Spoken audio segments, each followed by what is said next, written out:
Националистички пораки, ширење говор на омраза, оштетено кафуле се сликите кои вчера ги видовме од страна на навивачите на Шкендија. Имаше скандирање за учека или рида.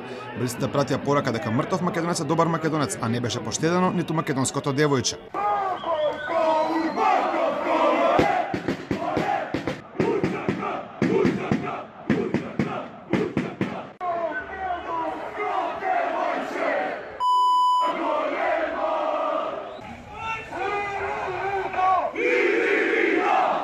И покрај сите овие пораки, првиот човек на МВР, Оливер Спасовски, вели дека се уште нема пријави, но се правда дека се превземаат мерки од страна на СВР Тетово, како за балистите, така и за војводите од Тетово.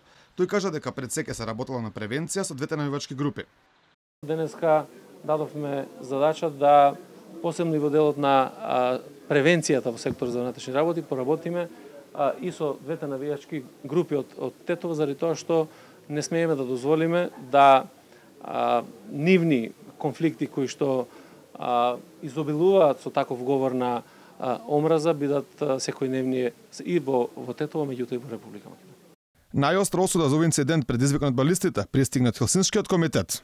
На објавените видеа од случувањата на тетовските улици на 4 ноември 2018 година се слушаат песни и извици каде е забележан говор на омраза и повекување на насилство, пошто следело извршување на дело на омраза, односно фрлање со камења и шишиња врз кафуле полно со гости. Додека министерот Спасовски вели дека сега ќе се работи на превенција, во минатото навивачи беа апсени за помали дела од овие, веднаш по нивните случувања, а во последниот период бевме сведоци на пријави за јавни личности поради наводно ширење говор на омраза на социјалните мрежи.